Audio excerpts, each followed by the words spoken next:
That's our...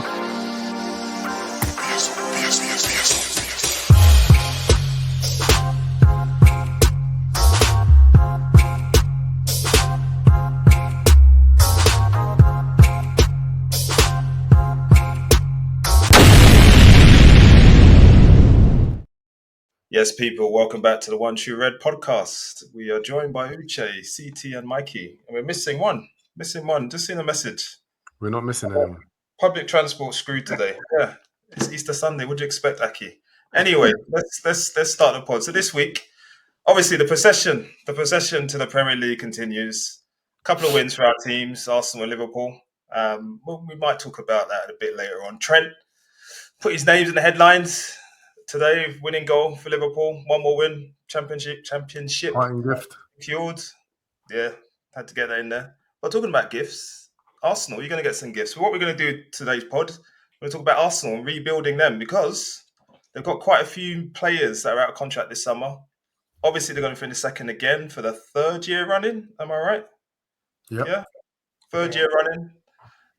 What is it? Second again, ole, ole, what the Ipswich fans were singing today.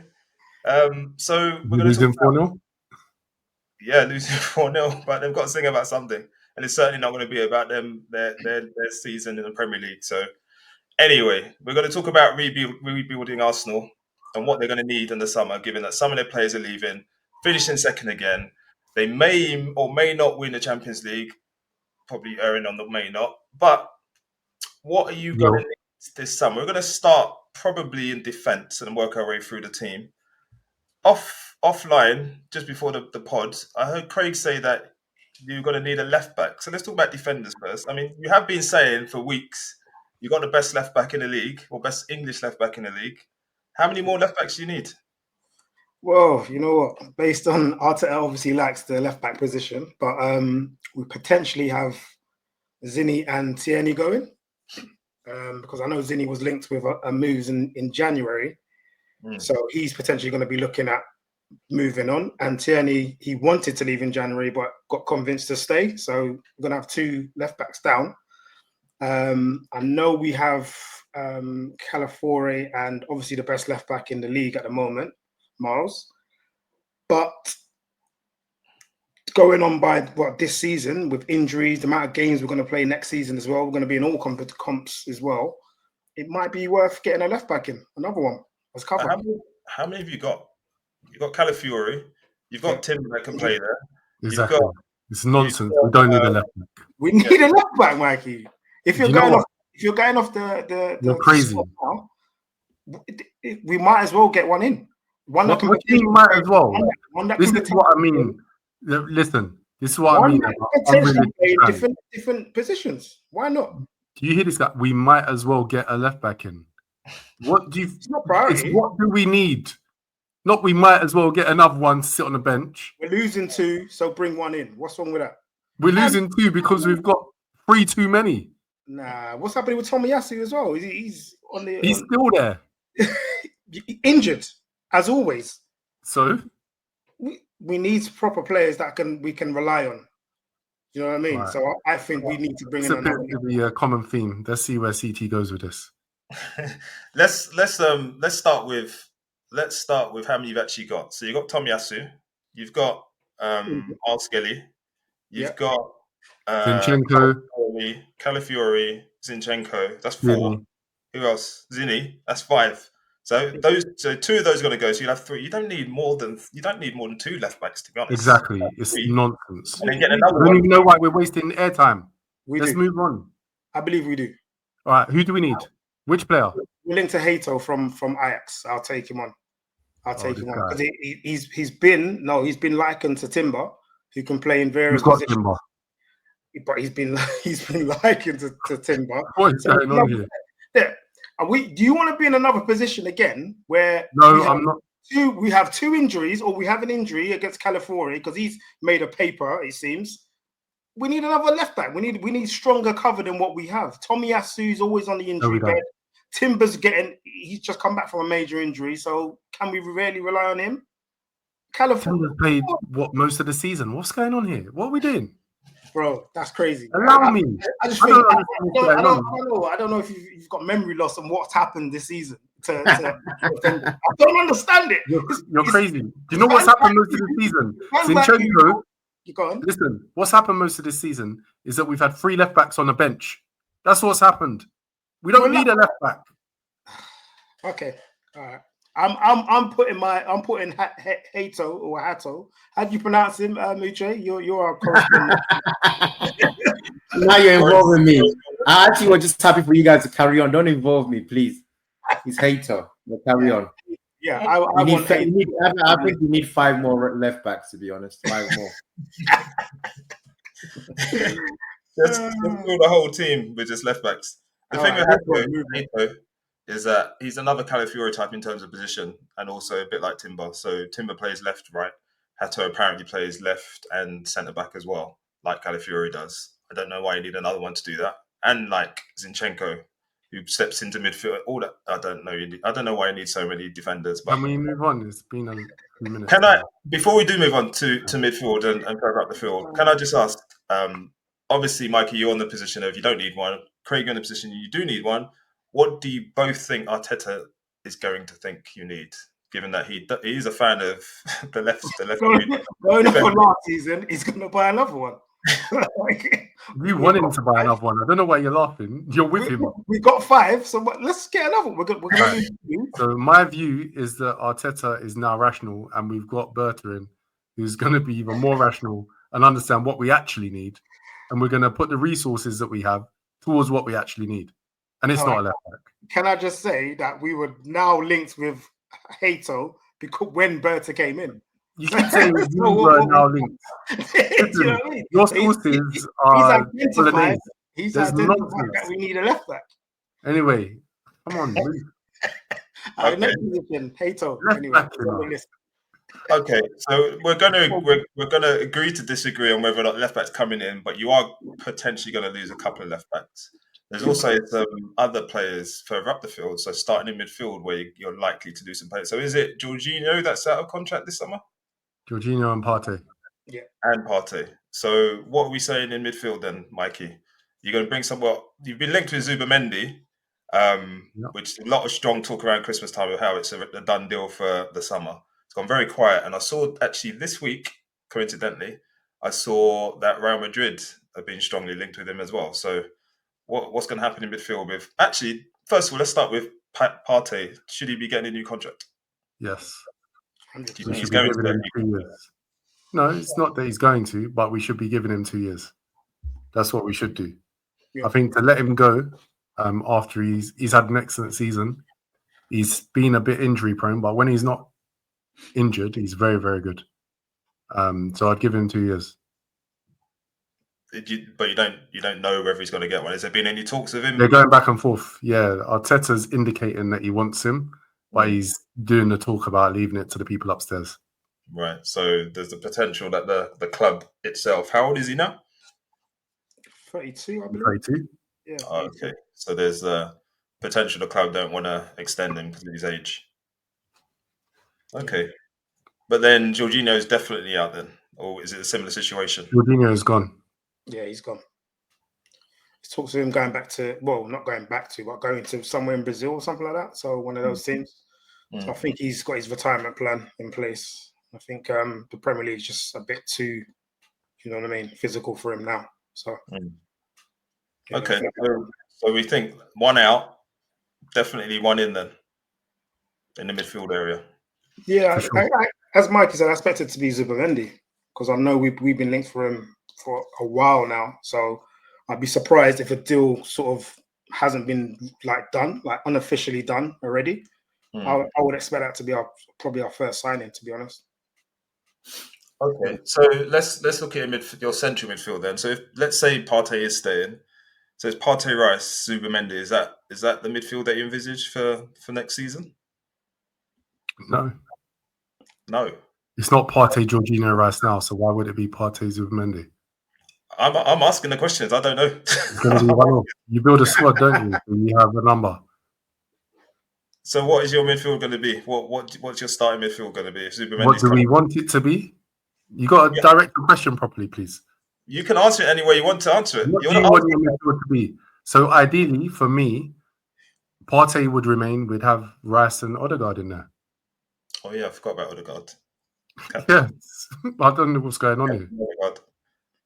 So Zubimendi is going to come in to rotate with Partey. Is that what you're saying? I'd assume.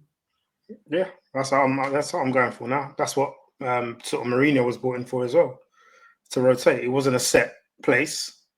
So it's whoever's in form, the amount of games we play, who's fit enough, who the opposition is. That's how Arteta usually looks at it. So I would envisage Zubimendi to probably play more games than Partey, but maybe not. Maybe Partey will, because he's had a great season, as Mikey said. So it might still be Partey, Rice, and Odegaard, and we're just building a squad behind him. So yeah, I agree with that. So have you been linked with any other, if it's not Zubimendi, because as I mentioned, Real Madrid, the big boys are also quite strong. Big boys got slapped. Relax yourself. The big boys got slapped. Yeah, they did indeed. But when the big boys get slapped, they react. And that's what they're doing. That's why they're getting Trent. And that's why they're changing manager and looking to get Zubimendi as well, apparently. So if it isn't Zubimendi, it will be a player of that kind you'd expect to come in. Yeah, definitely. Yeah. But I don't really care about that position too much. They're not even gassed. Those guys are not even gassed about the subject. They're just like dead. I don't care about the centre midfield because as long as we keep Partey, I'm happy with Partey in there. So I don't care about signing anyone additional because for me, it will be somebody that will compete with Partey, not replace him straight away. There's key positions I want to fill, and it's left wing and striker. So I don't care about nothing else we're going to talk about. Left wing. Apologies, lads. But we've got to talk about attacking midfield as well. Actually. Yeah, I was going to say attacking midfield. Okay, well we're gonna come to that.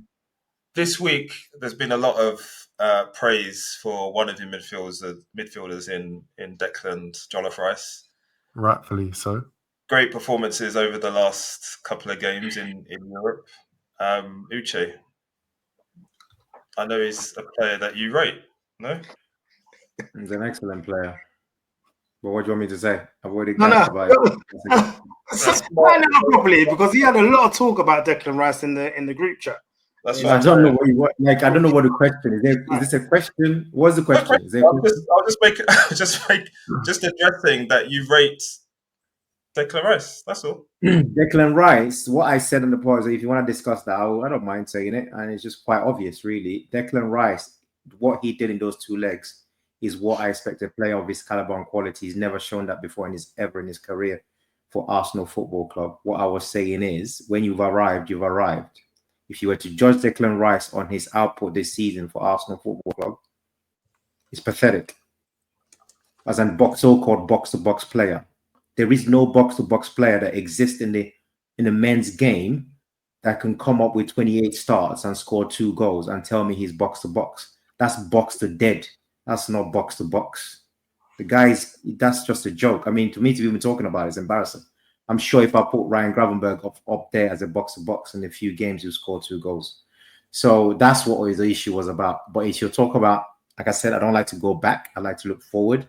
So Declan Rice, for what he did in those 2 legs, puts him up there. And I'm actually not going to hesitate to say that was the kind of performance that put you in the Ballon d'Or contention. Because that's when everybody's watching. It's a knockout competition. You're coming against one of the people that wins the Champions League all the time. And he had 2 fantastic games. But that was not the issue. The issue was, if you're in the context of the league that where you're chasing the current soon-to-be champions, and your box-to-box midfielder is scoring 2 league goals in 28 games, that's pathetic. That's what I said. I stand by that. And if you guys want to make an argue about that, that's just crazy talk to me. And yes, you're right. I'm not interested in this conversation because it's not very interesting to me. What is interesting is I want to talk about soon-to-be awarded European champions, which is Arsenal Football Club. I want to talk about that. That's interesting because they've already decided they've won the cup somehow, some way. On that, so I've got, let me check. I don't even need to check. 3 semi-finals in the entire history of this club. 3. This is their. You know what? Before you talk, you need to sort out your internet. You're talking this babble. Yeah. You're coming in slow-mo. about 3 times. You need 3 times the fast speed for your internet. This is the 3rd time in your entire history that you've ever been in a Champions League. You need to look at yourself, mate. So you just gone off topic now. You talked about. Are we sticking with the Rice topic, or Are you still with us? I just want to know what's going on. Rebuilding Arsenal this summer turned into Rice. Let's hear what Uche's got to say, and then you're going into Arsenal European champions. Yeah, I want to congratulate you in advance. I want to give you congratulations. I know what you guys been gassing about. You're all over the place today. You look asleep as well. You want to talk about that, no? Then you want to talk about that. In fairness, part of what might happen this summer will be dictated, or may be dictated, by you being European champions. In terms of none of it will. In terms of who you might be able to attract, because they might be attracted to that. I think so personally. It's not going to change anything. Which player who your manager and Bert, is it Berta or Bertie? Whoever with the new. Yo, don't do that. How can you come on a point that's so stupid? Why you disrespect Arsenal Football Club? It's Bernard. You're a Liverpool fan. I know you're a Liverpool fan, but come on. Let's have a bit of respect. All I'm trying to do. You know damn well what the name is. I'm trying to do respectful to the guy's name. Berto Bertie. I didn't know. Is he Bernard? Andrea Bertie, is it? Yes. Yeah. Okay. Is it Bertie? Berta, right? Berta. Okay. You know what it is. You know what it is. Berta and Arteta might think that, okay, for example, Moreno playing up front, he could be our substitute striker. Go Liverpool. Havertz is our number 1 striker. We don't need to upgrade there. So that's all I'm saying to you, is that it might dictate. What are we doing here? No. I'm interjecting. As the host, gotta be sensible here. Go ahead. Arteta came out in January and said we needed a striker. So just stop the talk. It's not winning just the Champions League. I'm talking about they're gonna start winning Havertz up front, this, that, and the other, trying to get some mean little captures. No, stop it. What positions do we need to rebuild? That's what we're discussing. What's going on here? Yeah, but hang on. Can I interject then? Are you gonna input into this, or are you gonna go into the tangent? No. I'm just saying that somehow that doesn't make. I'm not understanding you, because you started. Oh my goodness! Read the caption. Rebuilding Arsenal this summer. You started the season with Jesus and Havertz. That's the choice of your manager. Your manager decided that. Yeah. When he had the opportunity to address it, he still went ahead with Havertz and Jesus. So are you now saying that he let me just wait, cut. We tried to get Sesko in the summer. Let's move on. Come on. You didn't get him though. No, we didn't, because we couldn't get him. Why couldn't you get him in January then? Because he didn't want to come. Okay, then so what you're saying to me is that he's changed his mind. So now you want to get another striker. So nobody forced him. You went in the summer. You tried to win the league for another season. You just spent a whole season trying to win the league with Havertz. You just tried to make a point saying that last summer we could have got a striker and didn't want to get a striker. I'm telling you, we tried to get a striker. We then tried to get a striker in January. Very clear. We've had these discussions on the pod. I don't know why we need to tread back over. The bid went in for Watkins. You guys found it hilarious. Yeah, so go back in for him, isn't it? We had to go in for Sesko again in January. And now the summer's coming. How can you change target in the middle of the season? What should we be doing for the summer? You should be buying Watkins. You don't need a striker for the summer. Because you should be buying Watkins. That's what you should be doing. Stupidness. You should be buying Watkins because you missed out on him. So just go in again, buy Watkins, and you're ready. All right. Is that your contribution? What else? What else do you want me to say?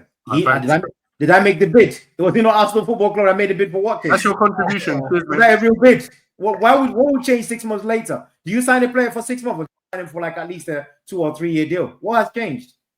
It's like when we were linked to Van Dijk. We went back 6 months later, we bought Van Dijk. What has changed? Why would you not go for Watkins? It won't be Watkins. Why not? What's changed? He's not good enough. Yeah, but what's changed from 6 months ago? It's the same player. We've got a new director in. I'm not going to waste my speech on this. Okay. Watkins isn't on our radar. I don't know who's on your radar because you guys are just giving me a big I am on here. I don't get it, man. You should do a little bit of research and you'll know who's on our radar, and then you can contribute. On our radar, we're not seeing any bids. So what are you talking about? The transfer window is not even open. So radar or not? Should we end the pod? They send It's the pod. rumors. That's what I'm saying. Who's on your radar? I mean, They you send can the literally pod. say They send anybody the because at the end of the day, it's rumors. That's the bottom line. Okay, let's not discuss it. No, but it's a rumor. So you can't then say that one thing the other. You didn't know it was Watkins isn't a rumor. You just mentioned Watkins. No one else has. Yeah, but that's the one they actually made an official bid You for. had a list sent to you. Was Watkins on it? Well, I don't. That list could be I from rest my anybody. case. It's not from Bertie's fellow, is it? Mason Mount was on it, so it doesn't matter. And Zubimendi wasn't. So Yeah, Bertha wasn't there. the rogue list, Craig. I'm looking at you. It's a rogue list. Yes. Listen, that transfer. Take out transfermarket.com. That's a rogue list. Not my list. All right, let's get back on topic then. So Rice is the best midfielder in Europe right now. That's what we're saying. Uche's there's no question about it. Yeah, it's one of the top ones. Yeah, you're in the semi-final and one of the best. Your gripe with Rice was that he's labelled a box-to-box, right? Because you said you can't call him an elite midfielder. That's what you said. Elite. Yeah, I don't think you can call yourself elite as a box-to-box. I have to judge you for what you claim you are, your label. And I said, as a box-to-box midfielder, you cannot be scoring 2 goals in 28 games. That doesn't make any sense. That's not good enough. This is somebody who did what we just saw him do to the best, literally the best in Europe at doing it. He did that. 2 appearances of the absolute, like if someone was giving him a rating out of 10, that's a 9.5 out of 10. You can't get better than that. He proper showed up. Now you're telling me that guy that scored those 2 goals and free kicks and did all that, you're telling me at the much higher level in the Premier League cannot score more than 2 goals, and you told me that he's a box-to-box midfielder and 2 goals is what you would expect for that, what you just saw. Come on, man. This is crazy talk. I mean, I don't understand why we're having it. Everybody knows what box-to-box is or represents. Your team seems to lack some goals, and he should be contributing more. He's just an expectation. That's how much I compare him to. A box-to-box midfielder, like he called him. Name some players, please. Who do you compare Everybody him to? you want that you think is a box-to-box, you name them. No. I'm asking for some names. No, but you name them. I don't know what you mean. What do you mean by you? No, because who do you mean? Box midfielders should be scoring loads of goals. I want to know them. I didn't say loads of goals. I said he should. Just tell us, please. Just give us 2 then. Just 2. What do you mean? What do you name 2 box-to-box midfielders that are outperforming Rice, which is why you're basing your comments on. In the league, what do you mean? In the league, come on. It's very simple. You look at the top 5 right now, yeah, and you tell me who you think is a box-to-box. I don't know. You tell me. Oh, what? You're sounding stupid. You want to call them a midfielder, or do you not? You want to call them a box-to-box midfielder? It's up to you. I don't need to talk to you. I'm going to talk to you about the champions. The champions have 2 midfielders that I don't know what you mean by box-to-box. We play with a pivot, right? So we got Ryan Gravenberch, normally next to McAllister and Szoboszlai, right? So I don't consider this what you call them. You said that Rice to you is a box-to-box midfielder. So box-to-box means in both boxes. You're chatting for no reason. Give me 2 examples. I don't need to be isn't performing. You are the one that called me box-to-box midfielder. I didn't know this up in this pod. So relax. I didn't call him a box-to-box. You did. You tell me. I didn't bring this up in this pod. You are going on for a tangent. Now, give me 2 names. No, I'm not going to give you 2 names. Are you dead? I just told you again. I don't know who's a box-to-box. This is ridiculous. You said that, not me. This is ridiculous. So tell me who's box-to-box. You know what I actually told you? I told you that Rice performs in other metrics better than most. What metrics? There is only one metric for box-to-box. Ball retrievals, carrying the ball, coverage, loads of metrics that you need as a midfielder. You should be banging more goals. Doesn't matter. Okay. You are a box-to-box. You're either going to have to assist more goals or score more. Both of them, for example, in your own team right now today, Thomas Partey has scored more goals than Declan Rice. Well done. Who is the box-to-box midfielder? Which one? Who is it? Is he a box-to-box as well? What are you doing here? Tell me. Crazy. Yeah. What is Partey? Is Partey a box-to-box? I don't even understand your point. No. I'm asking you. What is Partey to you? Is he a box-to-box as well? Craig, should we? He's a left back. Yeah, I think we can leave the I don't understand. You don't want to answer simple questions. I'm on the podcast chatting rubbish. You don't want to answer simple questions. Is Partey a box-to-box? How come Partey's got 4 goals playing in your midfield and he's not, or is he a box-to-box and he's got more goals than your Declan Rice? But apparently he does more. What are you talking about? So you're just basing this on goals, Uche. Just I'm basing it on So goals. when left backs and right backs score more than midfielders, I am what does that basing it mean? on goals and assists. Go and look it up yourself. It's got to You be a understand broader. football? It's got to be a broader Anyway, I'm not conversation. even All right, discussing. let's leave We're Rice. rebuild and we're talking about Rice. Let's What's leave going on? let's leave box to box out of this then. Done. Midfield is staying it is. What are you talking Staying about? it as it is. Rice is gonna finish the season having scored less goals than Partey, and we can decide what that means about whether he's box to box or not. But let's move on to the other part. Let's move on to the other part. Because you call him box to box, so clearly you Nobody cares. You're not the ones calling him. I don't know why you I care. I care that we've got Rice and he's in my team because I know what he does. So what? I don't care if he scores 3 more goals. No, I don't care what he. At the end of the day, what I care about is my team. My team is a football club. We're about to be Premier League champions. So you're not wanting to score 3 more goals, Mikey. Why would I care? I don't get it. Why do you think I care? You just spent 10 minutes talking about it. You don't. No. He brought it up and he asked me a question. I genuinely don't care. Let's move on. You care because we've had you sending messages in the forum. Let's move on. I don't care because at the end of the day, I only care about Liverpool Football Club. You think I'm obsessed about your team for some reason? The only one thing care about your view, which is winning the league. That's it. I don't care. But I do. I care about my team winning the league. This is all I care about. I told you 4 months ago. You didn't care then. I don't understand. Like, what are we talking about Declan Rice? You're trying to make me like get me into something. Okay, guys, come on now. Let's go back on topic. All right, back on topic. Rebuilding Arsenal. So we've gone through midfield. We've decided that nothing's changing there, other than Zubimendi potentially coming in. But we're also going to talk about the forward line. So, Mikey, you mentioned attacking midfield. Does that mean Odegaard's position is under threat, or do you mean in addition to him? Getting an additional one in. And who might that be? Cunha. What kind of... Sorry? Cunha.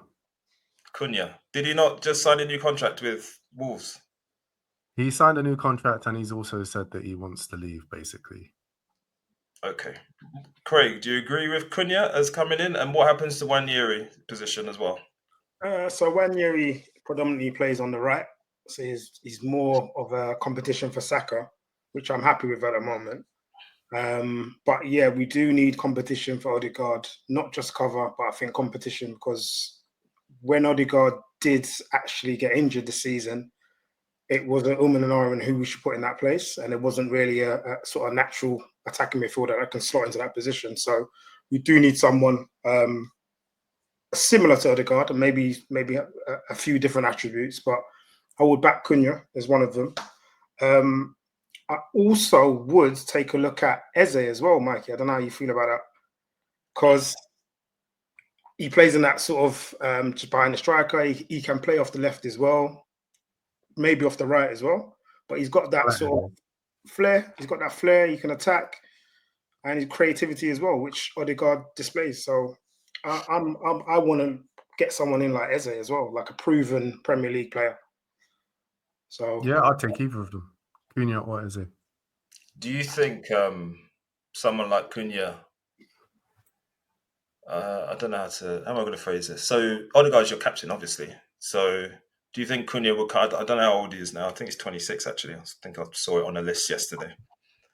Do you think Cunha will come in knowing that Odegaard is captain, likely starter? He'd be happy to come in to be an understudy? He's at Wolves. He'll be happy. Wolves.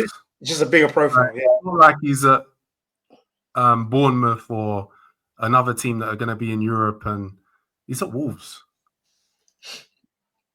Yeah. Do you think he'll be getting enough game time though? Because Odegaard, obviously, you don't want to overplay players. Odegaard doesn't finish matches, remember? So I think there's ample opportunity. Odegaard's probably the player that gets subbed the most in the league. So clearly there's something there.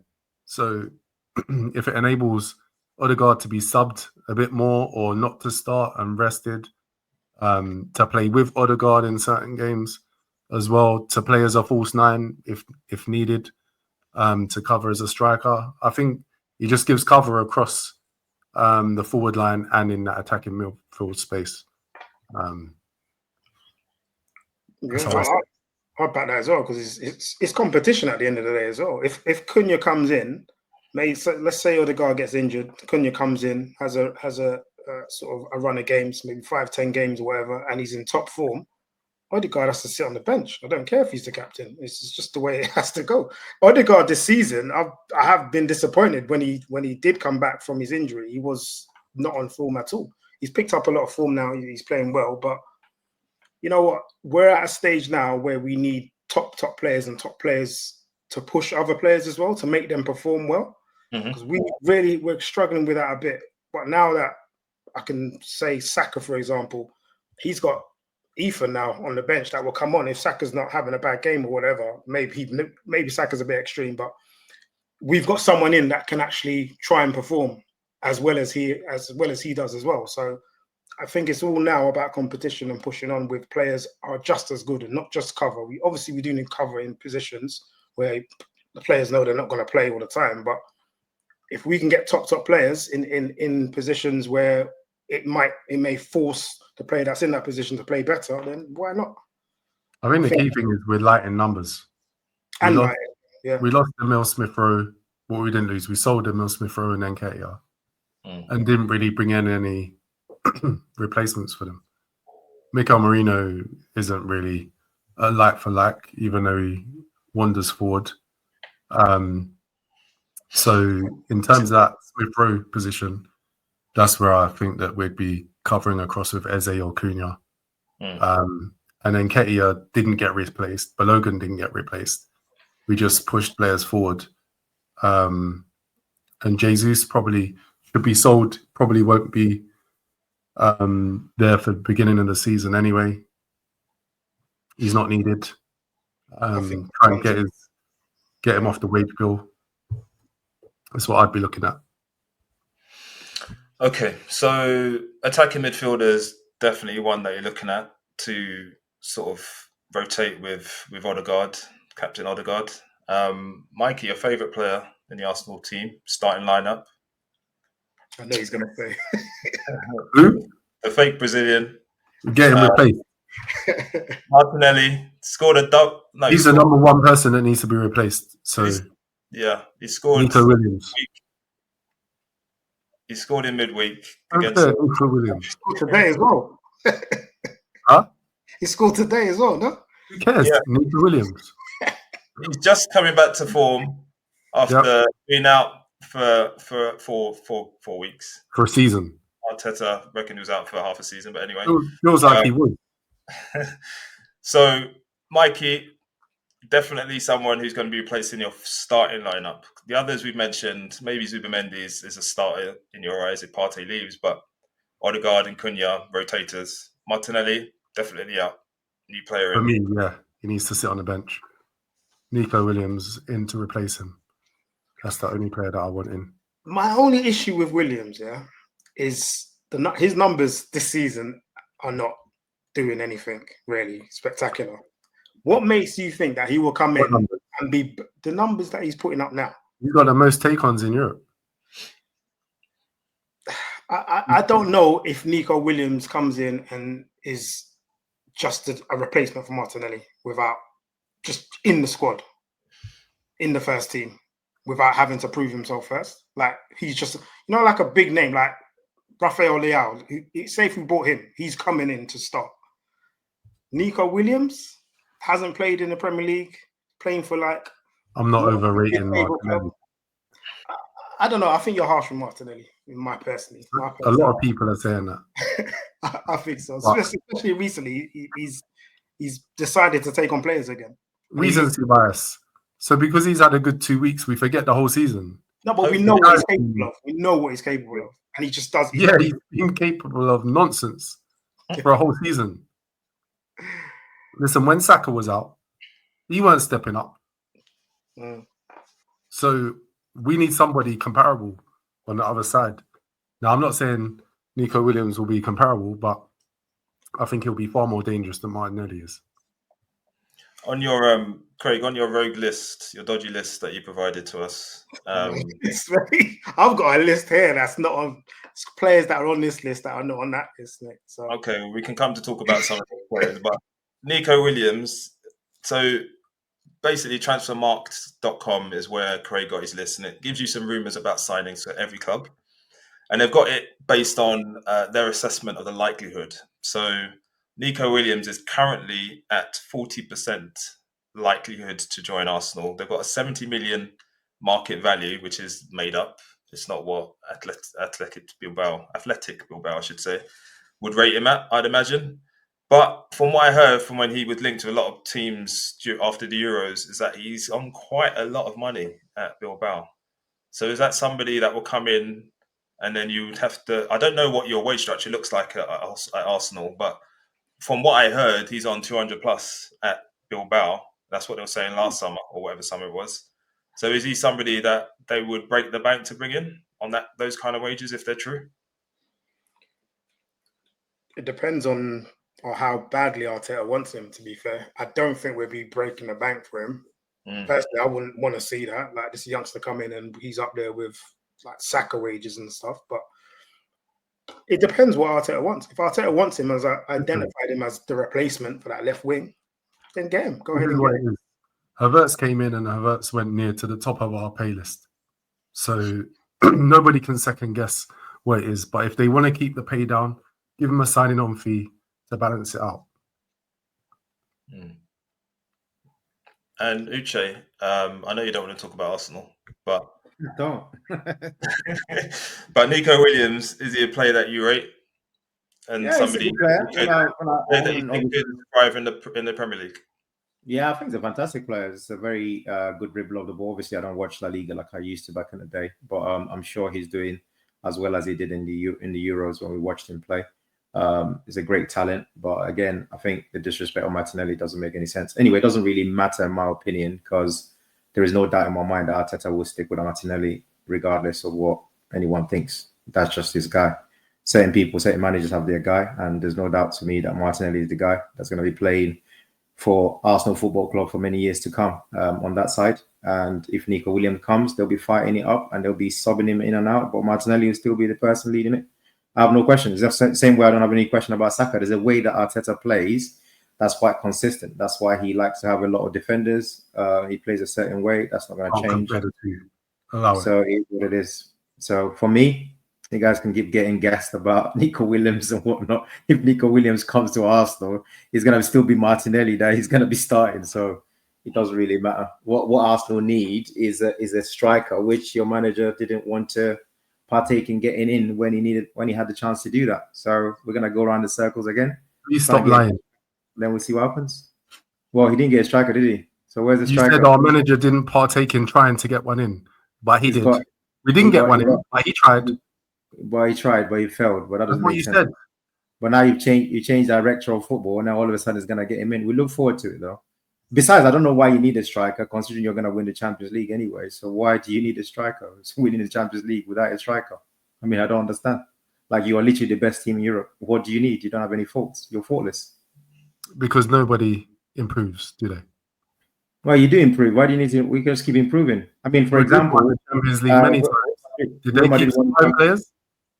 No, they didn't win the Champions League before they got Mbappe? They didn't actually, but we digress. They won 3 in a row with Ronaldo, Bale, and Benzema. They never changed that. It was always the same 3 up front. Didn't change it. It was Modric with Cruz, and then it was Casemiro. Rinse and repeat. They're the best. You slap them up. You go again. You slap them up again. You continue. Simple. Because you are the best. You can't touch me. Didn't touch me. Went 3 in a row. Thank you very much. Drop mic. So yes, they changed it a little bit by retiring. Yeah, but that's later. But I'm saying to you, when they won 3 in a row, they didn't change. They didn't. They just went rinse and repeat, and they dealt with people. So I don't know what the issue is. Also, we've got a recent example of that. When Liverpool won it in 2019, who did we sign afterwards? Next to nobody. But to be fair, we did get what was it? The year we won? Yeah, we didn't sign anybody that year. The following year after that, we didn't sign anybody. And then when we won the league, we signed Thiago and who else did we sign? Thiago. But yeah, when we won the Champions League, we didn't change it, and we got to the final next year. It's quite consistent. Why would you change something when you're just proving that you're going to win it? But, I mean, I digress. I'm getting a bit excited because you guys are probably not going to win it, but you keep electing yourselves as winners. So let's talk to yourselves as winners. How can you tell a director of football, anybody, we need a striker when we just won the Champions League? That doesn't make any sense. It wouldn't make sense to the people who got the money. Then I said to you, what are you talking about? There's no issue. We don't need a striker, guys. Uche's told us. I don't care. What you do, whatever you do, that's your problem. You don't care, but you just told us. But why are you saying so many words if you don't care? Because he's asking me a question. Have you forgotten a bit where you asked me a question? You've gone on for a long time. We don't need a striker. Let's not discuss. Okay. So, Nico Williams, then, we think he might be coming in. Uche's view is that Martinelli is going to keep his place. Uche's view is we don't need anybody because we're going to be European champions. That's what you keep telling us. So what's the issue? That's what you keep telling us. He's entitled to that view as a non-Arsenal fan. But let's talk about the strikers then, Arsenal fans, because you clearly want. We don't need one. Craig, you clearly want to talk about. You want to bring Arsenal a striker in on your dodgy list. I'm saying it's your list again. So we've got a couple of names on there. So we've got Gyökeres and we've got Sesko as the two main names. Mikey, you've mentioned Delap in our group chats as well as an option. He's got a 30 million or something. I don't know why I mentioned him because now Uche's kind of spoken so eloquently. I don't believe we need a striker. Okay, well, Craig, let's go with those three names then. Delap, Gyökeres and Sesko. Which one of those three would you like? Personally, I'm going to put my 2 pennies worth in it as well. I don't know anything about Gyökeres, so I can't really comment. Sesko, when I've seen him play, I've not been impressed at all. We've mentioned on the pod before about Gyökeres. He was at Coventry before, so he has played in the UK. He's smashing it up. Scored a hat-trick at the weekend or yesterday. So he's smashing up in the Portuguese league. Is it going to translate over to this league? I have no idea. But let's say Delap, Sesko, and Gyökeres are your options. Yeah. You can throw in Isak in there as well, if you like, but he's going to cost a lot of money. A player that Liverpool also interested in, but the fee might be too high. But let's talk about those 4 players. Which one of those would you be most interested in? I think the whole of Europe would be interested in Isak if those 4 names came up. But absolutely, just money wise, I don't think it won't make sense to us. I don't think we'll have that money to spend anyway. And if we did, it would all go on Isak when we need other positions as well. We've got to probably be thinking about. So realistically, I'd rather Gyökeres rather than Sesko because I've watched Sesko and I don't think he fits us as well the way we play. He's more of a, I don't know, I can see him more of a sort of get the ball up to him. He will hold it up and, you know what I mean, get others playing off him, stuff like sort of thing. Isn't that what? Just jump in there. Isn't that what Havertz does? No, Havertz doesn't do that. I thought you were going to say that, but we can play that. We can play that type of football, and Havertz will have a go at it. But Havertz is more involved in the build-up and the sort of. He passes it. He does it. He has a lot of assists as well, and his game is more running into the box, when to run into the box and when to get in there, and you know what I mean. And he can take on players as well. He can dribble with the ball as well. Sesko, I don't really see that. Gyökeres is more of our profile fitting. If we want a similar player to what Havertz brings to us and more, which is goals, because Gyökeres' record is absolutely ridiculous. And I think if he can translate even 3/4 of that into the Premier League, then we'll be all right. You know what I mean? So I'll go for him. I'll go for Gyökeres. Gyökeres, no Delap on there. But Delap, if he's available, I'll take him as backup. Right, well, get him in. Get him in as well. You know what I mean? You take Gyökeres and Delap. Yeah. I'll take him. But the thing I wanted to ask you then, to me, like I see Kai Havertz gets played up front a lot. So if you get a striker of a high caliber, and you assume that person is your, whatever you want to call it, number 9, or the person that plays up front, you're being supported by Saka plus another. It might be Martinelli, it might be another player. Does that mean that Kai Havertz drops in with, because if he drops in midfield with Odegaard, then that means Rice is holding, which is what you don't want. So I'm trying to understand who will get the most starts out out of that 6, if you like, how do you see it in terms of if you are Arteta, that if you had all these weapons, who do you think will get the most start? So for me, most starts is 38 games, everyone is fit. Would you start 25 out of that 38 games? Which of those 6 would you see? How would you see it? I would see if we're talking about those 6 players in the team, definitely Havertz dropping back. I wouldn't see Havertz playing as much games as he does now because he's been bought in. He was bought in as an 8, wasn't it?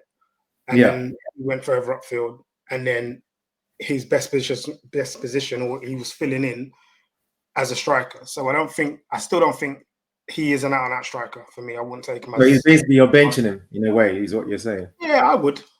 I would. If we're talking about Gyökeres and whoever else. Because obviously things change from time to time. But when I look at Arteta, just like I said, maybe just my inclination, but he likes him a lot. He seems to like him. He sees work rate as well. He loves his work rate. So that's why I'm asking the question. I feel like as much as I see a Rice starting and I know the guard, I feel like Kai will be that name that figures a lot in his thinking. We've already seen what happened. We saw what Arteta wanted to do. We saw at the beginning of the season. He started Partey at right back and Rice in the 6. That's what he was planning to do. And then bolster up the numbers in the midfield with Partey inverting. Boy, I don't think that can happen now. That's not going to happen now. You're not putting Rice in number 6. That ship has sailed, surely. Surely not. Right? It's happened a couple of times recently, Partey at right back. Yeah, but surely he's not going to play Rice as a 6 going forward. As his first choice option, Mikey? Depends. They're going to have options, aren't they? Oh, boy. That's what I'm saying. I'm not even asking the question. Do you actually think he would do that? Like, so 6, you're going to play 6 most of the games out of the, I don't know, 38 games. He's done it. You're the 6. If you use history as a predictor of the future, that's what he's done. It's not even making it up. That's what he wanted to do. I'm just saying that, boy, when someone comes up and shows the world what he's about in this Champions League, I don't know, he's going to be one super professional to accept that going forward. Rice played a 6 today, but it wasn't really a conventional. No, I know he played a 6 today, but that's today. Yeah. Today is a minor. It's not going to be. It's more fluid. It's not just going to be. We're going to have someone. That's what it is as well. Yeah. If you got Lewis Skelly or Partey inverting, then Partey goes in and holds the 6 and pushes someone else up. Yeah, that's the vision. It's not a conventional 6 that we play. I don't think. Okay. So yeah, I can see, as Mike said, the inverted left back. Well, Mars Skelly, he's in midfield most of the time anyway. So you know what I mean? He is the 6. So Kai is the sacrificial lamb out of this. Possibly. Possibly. You know my views on Kai. I know. I'm not saying about you. I rate him when he doesn't score. I'm on his case, isn't it? So I know what we might do as fans. I'm just like, I guess my question is, what's Arteta more likely to do if he had all these options? Is what I still feel like he likes Kai a lot more than the fans do. I like Kai, just for the record. So I mean, so I feel like there's like a clamor for Kai not to play as much in that sort of if he had those players. But I think Arteta will find a way to play him. Yeah, I'll go with that. So let's just touch on that. Yeah, let's just touch on that then. So that's a good question, Uche. So if we are going to get these players in, so Mikey, we'll come on to talk about who your favourite striker is in a sec. But let's just talk about the first 11. Start of August, whatever it is, first day of the season. And Partey staying, and you've got these left winger, striker, Zubimendi. Who do you think's starting? Who do you think Arteta's picking for that first game as his strongest 11? Do you think? We're assuming Partey is staying. Yeah, I think that's 50-50. But Arteta sticks with players until he no longer wants them. So Partey will be the starter until somebody outplays him. What are the other players?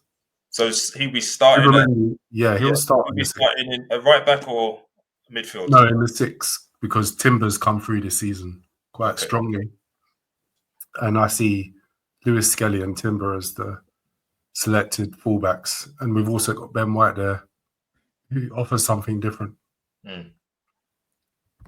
So Partey midfield, Zubimendi? No. No. So Havertz drops back, and then it's Rice and Havertz. What's happening? If there's no other players, Paul. Oh, wait a minute. Yeah, so I get it.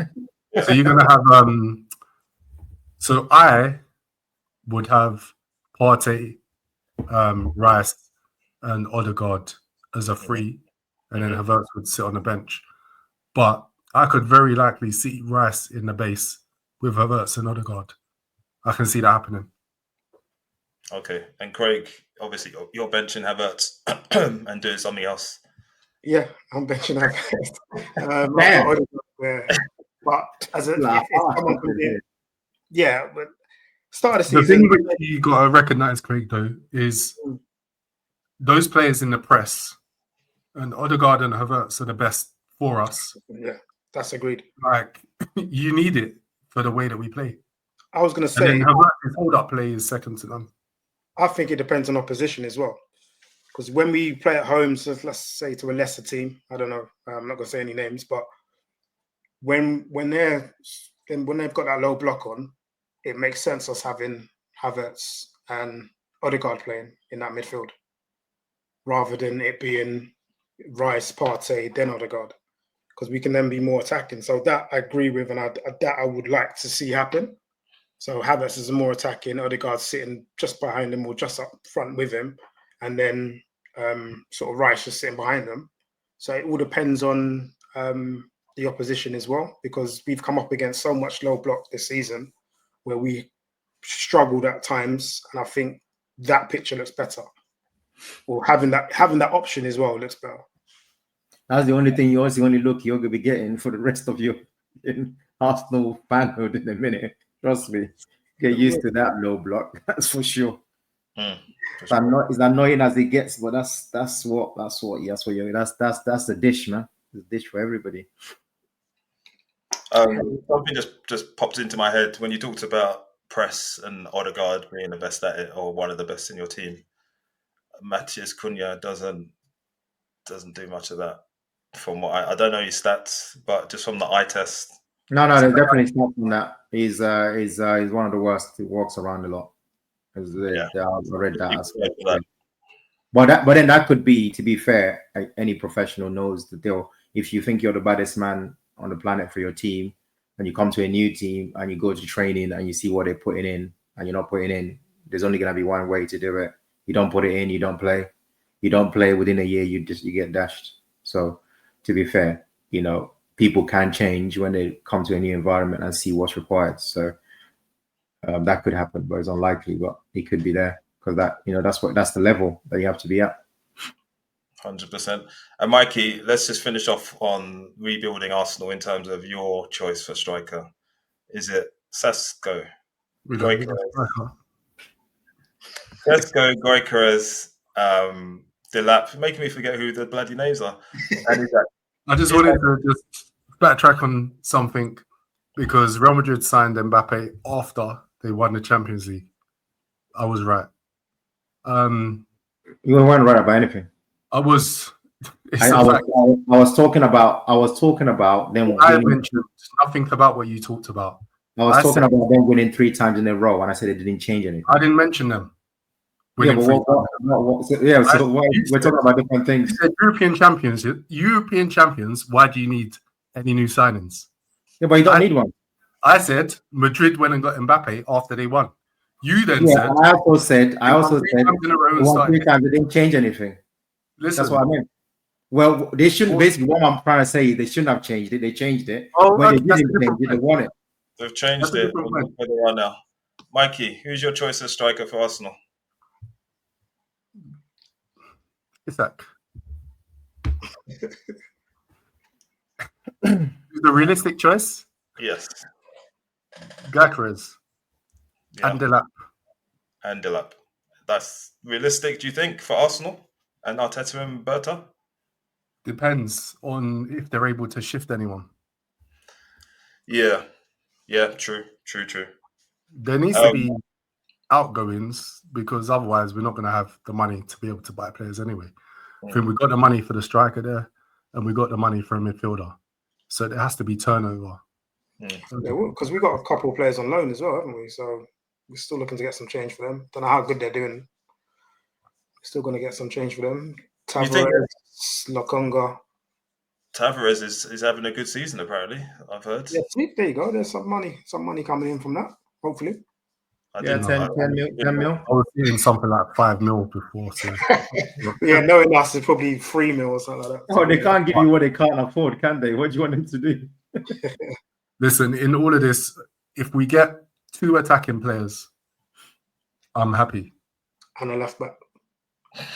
2 attacking players and a holding midfielder if Partey is going to go. So do you think? So that would be that's 4. You think 3 and Craig thinks 4? Yeah. Craig's adding a left back for some reason. It's just dumb. Hato is a quality player. It's better than what we got. Is he going to start ahead of Lewis Skelly? Yeah. Oh wow, what's going on? He doesn't have to show that. Fans are way too ambitious on this. Don't forget, Lewis Skelly can also play in midfield as well. He's not gonna play no midfield, man. What are you talking about? That's how he started his career. I mean, but I'm saying realistically, he's not gonna play no midfield for Arsenal anymore. That's super skill. That's it, man. He can. No, I'm not saying he can't, but he can't. But I'm saying you're talking about winning the league, right? You're not gonna put that guy in there. Listen, Lewis Skelly is so. What do you mean that guy? What are you talking? What are you on about that guy? I'm not even trying to understand. That's not back in the league. I am saying, you wouldn't do that.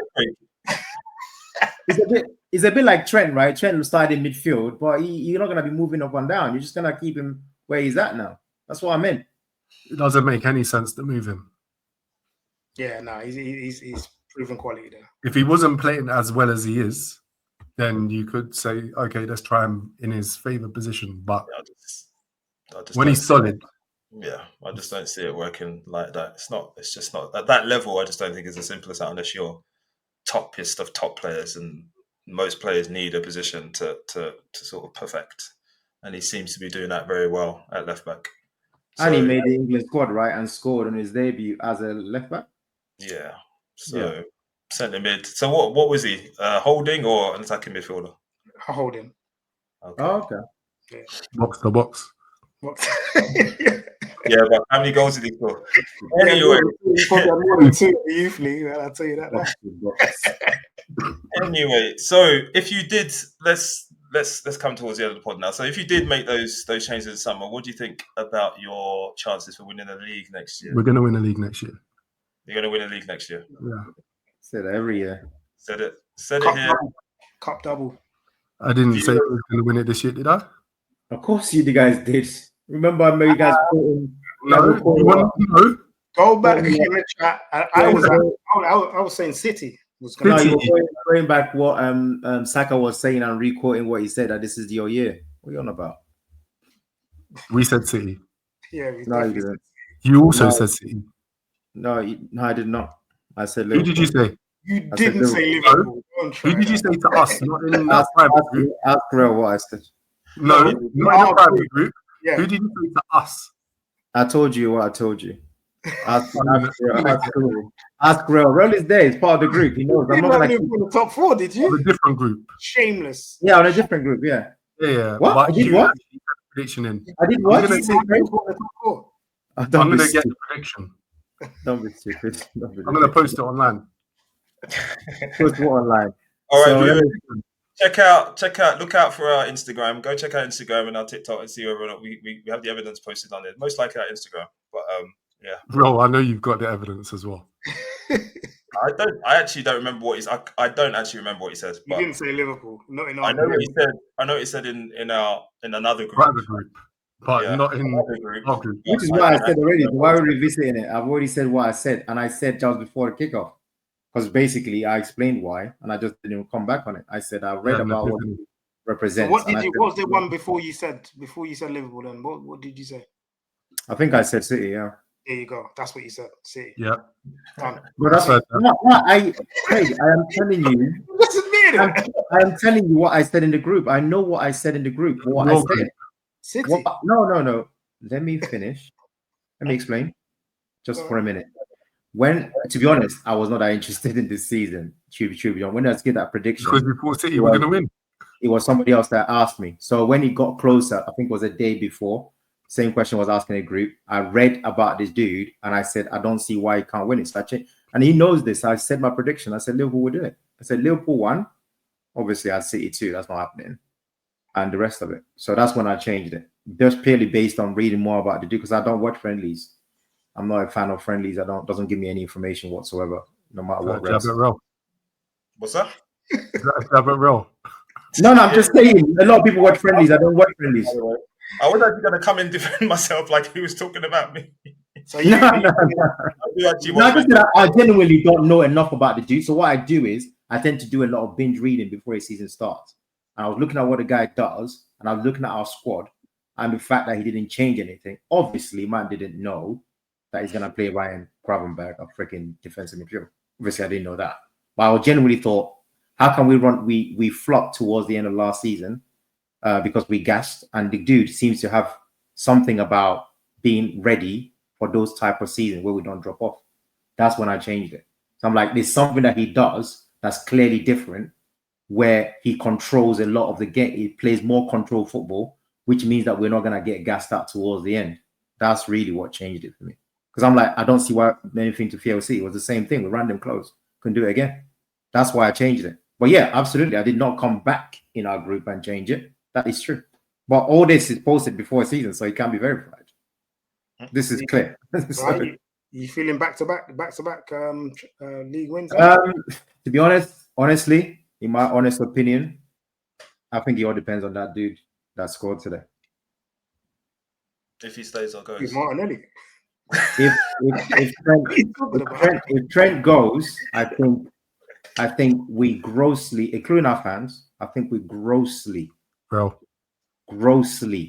underestimate what that forget today. It was nothing to do with a haymaker for real. Not what he brings today. What he brings to that right hand side to our greatest player who's ever kicked the ball for this football club. What Trent brings to open up the space in that place. I don't think any human being can do that. I just don't.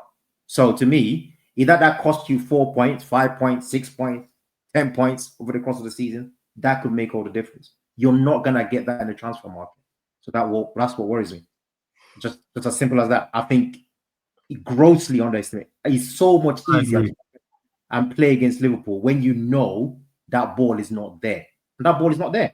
It's just not there. If you look at today, same thing. If you look at when we're struggling in February, March, it's not a surprise. That ball is not there.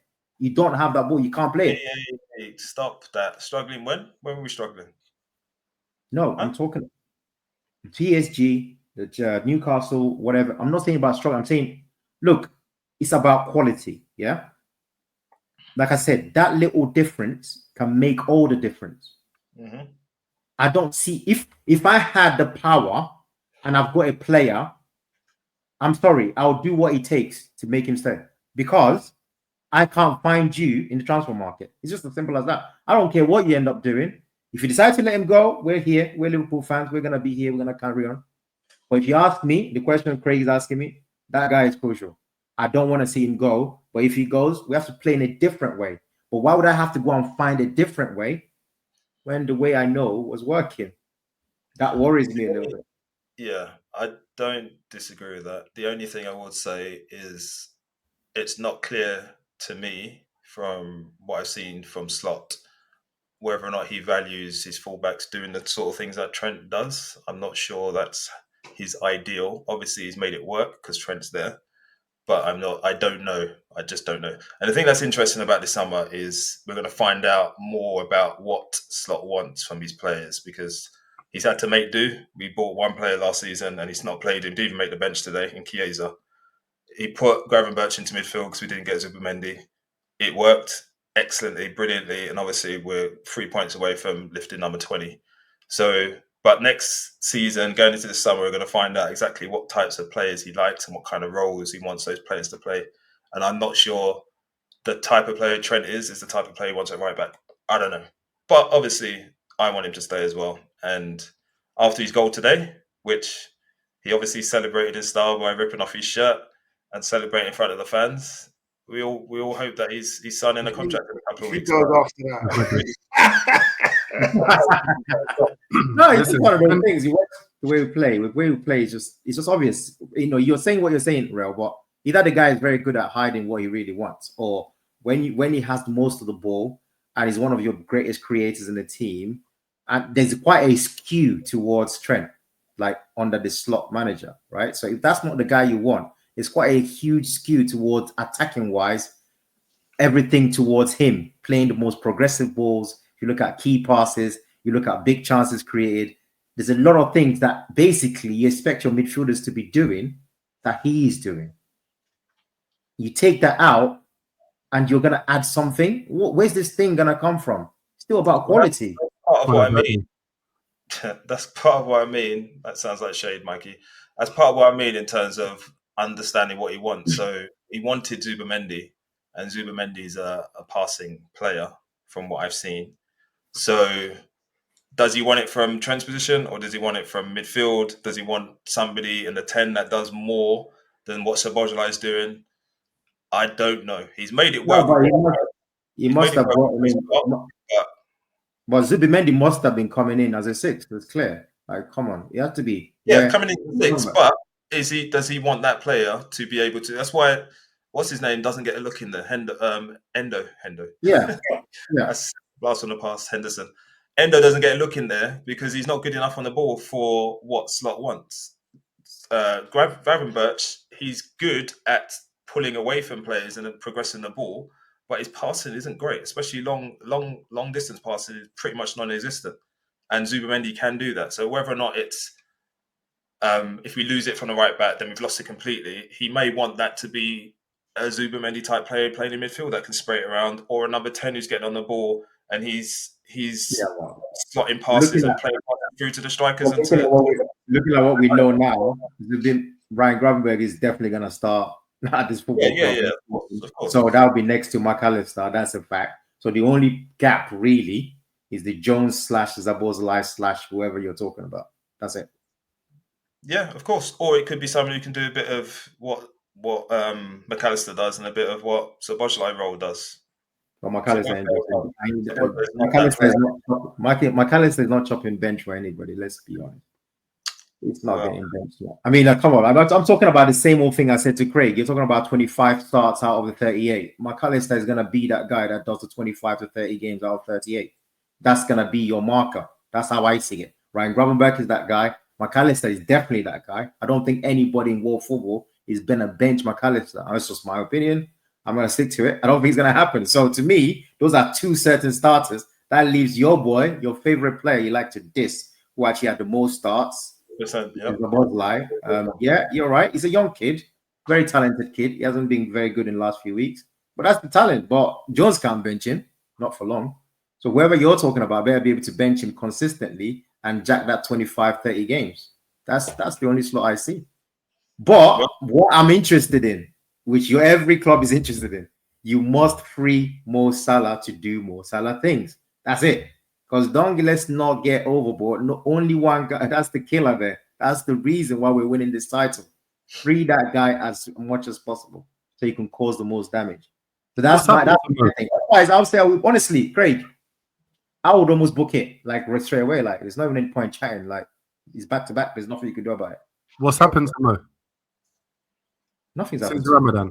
Nothing's happened to him. It's fine. Guys, not scored. The thing with Boxing Day, no? The thing with since Boxing Day. Goodness me. The thing with Mo Salah is that this tends to happen pretty much every season where the first half is on fire. First half of the season's on fire. And then after January, he starts to slow down a bit. So he should have scored a hat-trick today, frankly. Hit inside of the post, headed one onto the post. In fact, he should have 4 goals, really. 3 to 4 goals today. He hasn't really been on the ball as much in some of the games in the recent months. You could say that's something to do with Trent's absence. I don't think so. I think we've just not fed him as much as we should have done. Well, you say you don't think so. You watched as much game as me, so you say you don't think so. This is what I find very interesting. So you say you don't think so. You watch as many games as me. You watch every game. You watch every minute. You don't think so. What else could it possibly be? I don't get it. Like, what's up? I don't understand how. I don't understand how you can watch the same game. He wasn't scoring when Trent was playing. That's what I'm saying. No, but he was getting more chances and getting away from players. What chances did he get in the PSG games? But you missed. That's what I'm saying to you. Like, that's PSG. That was a very tough team. That's a tough team. We played over. That's fine. But what I'm saying to you is, it's a bit weird that you're trying so hard to say that Trent is not missed. I don't understand why. Like, I don't get it. I'm not even making that point. All I'm saying to you is that second half of seasons, statistically, Salah tends not to score as many goals as the first half of seasons. And this season's no different. That's all I'm saying. Okay. Well, to me, I think it's a massive. I see enough games. I see that Trent is a big difference. And like I say, for someone to miss that many amount of games and still be basically, if you take Salah off in terms of creating chances, he's basically. How does that make sense? You got all these forwards, you got all these midfielders, and this right back still creates the most chances for your team. That doesn't make any sense to me. Like, there's no team. There's no. I cannot think of any team in world football that can come up with a fullback being one of your biggest creators of chances. That makes no sense. Like, it doesn't. Like, you can't. That's the bit I don't really understand what you're saying, bro. Because I'm like, that is not a fluke. That is not something that. What am I saying? I don't understand either. No, I genuinely, like, you watch enough games. I genuinely get puzzled by this because I look at so many things. I look at progressive pass, I look at key pass, I look at key chances created. I'm thinking, but this dude plays right back. How is he able to do this? And certain people that you're number 8, that you keep dissing, can't shoot. I don't want him playing there. Sorry?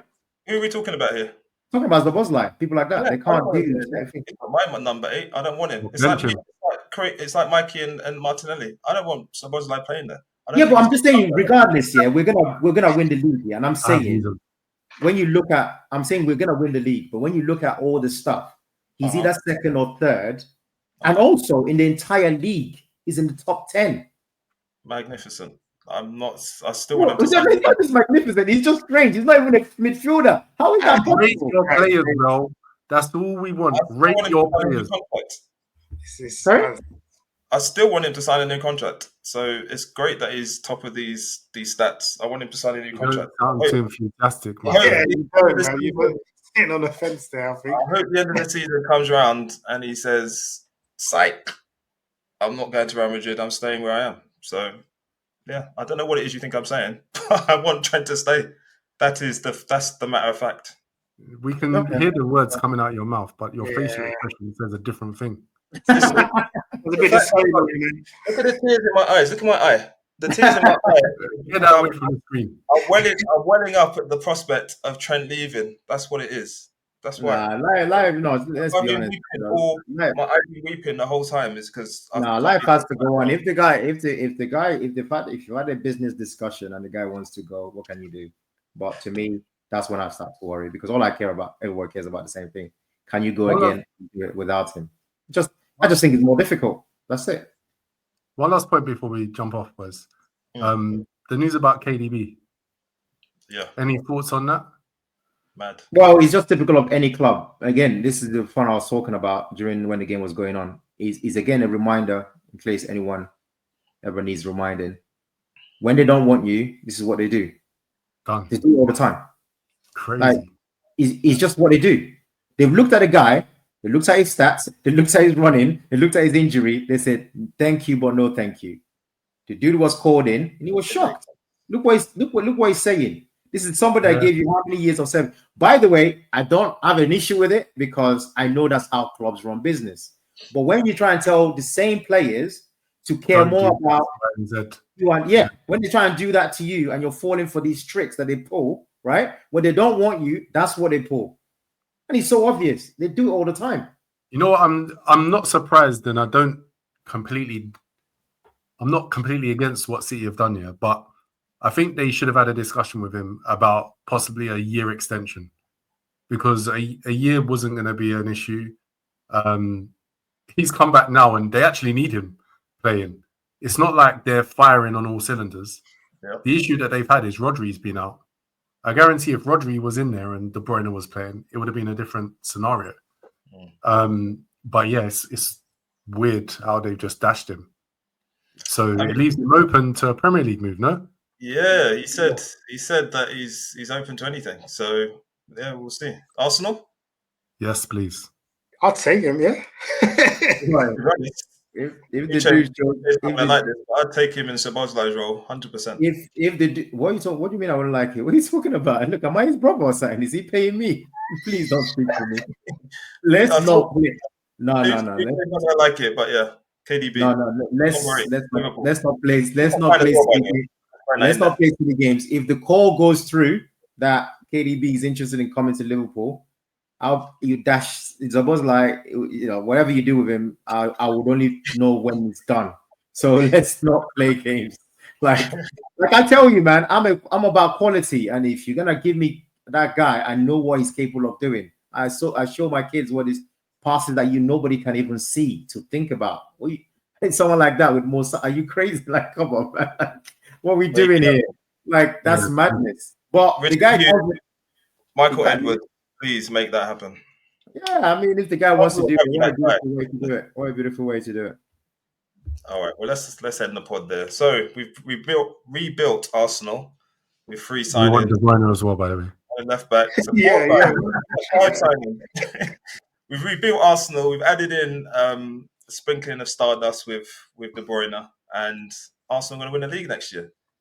Yeah, but if Trent stays, you haven't got any you'll choice. Be competitive.